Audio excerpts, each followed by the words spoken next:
ये एम्प्लॉई है Dwarka water park के, जो कस्टमर के ऊपर मार्केट खर्च कर रहे हैं।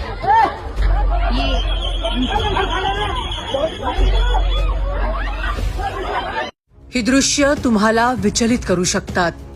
या दृश्यांमध्ये बाउन्सर्सच्या हाती लोखंडी रॉड आणि बॅट दिसते आहे आणि याच रॉड आणि बॅटने ते निष्पाप लोकांवर अंधाधुंद मारहाण करीत आहेत।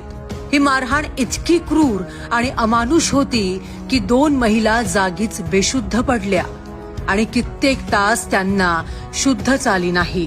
ही भयावह आणि हिंसक घटना आहे नागपूर जवळील खापरखेडा परिसरातील वाकी गावात असलेल्या द्वारका वॉटर पार्क मधील। रविवारी सायंकाळी 6:30 वाजताच्या सुमारास एकाच कुटुंबातील 7 जण फिरण्यासाठी या वॉटर पार्कमध्ये गेले होते। दिवस संपत आल्यावर पार्क बंद होत असल्याने सगळे बाहेर पडत होते। तेवढ्यात पार्कच्या सुरक्षा रक्षकांशी किरकोळ वाद झाला आणि अचानक बाउन्सर्सनी तिथे धाव घेतली।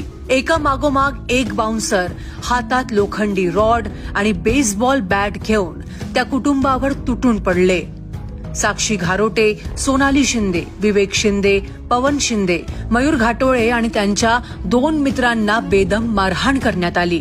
विशेष म्हणजे हे सर्वजण निष्पाप होते, ना मद्यप्राशन ना गैरवर्तन, केवळ वाद झाला म्हणून त्यांच्यावर असा जीवघेणा हल्ला झाला। हा प्रकार केवळ मारहाणीवरच थांबला नाही तर जखमींना पार्कमधील एका खोलीत जवळपास 1 तास डांबून ठेवलं गेलं।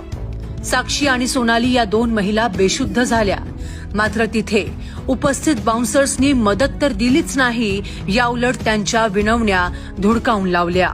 पवन शिंदे यांनी वेळोवेळी खापा पोलीस ठाण्यात संपर्क साधण्याचा प्रयत्न केला। 112 नंबरवर वारंवार फोन देखील केला, मात्र तासाभरानंतरही कोणीही पोलीस घटनास्थळी पोहोचले नाही।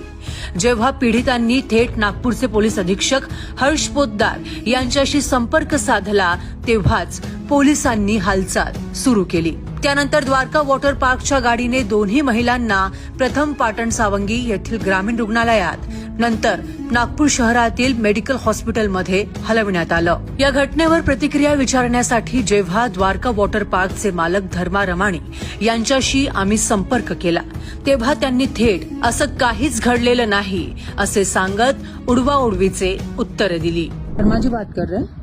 बोल रहा हूँ। हाँ, मैं सुरभि शिरपुरकर लोकमत से बोल रही थी। हाँ ये आपकी द्वारका वाटर पार्क आपसे बिलोंग करता है ना सर? हाँ जी, वहाँ पर अभी बहुत बड़ा इंसिडेंट हुआ है। आपके बॉडीगार्ड्स जो है उन्होंने लोगों से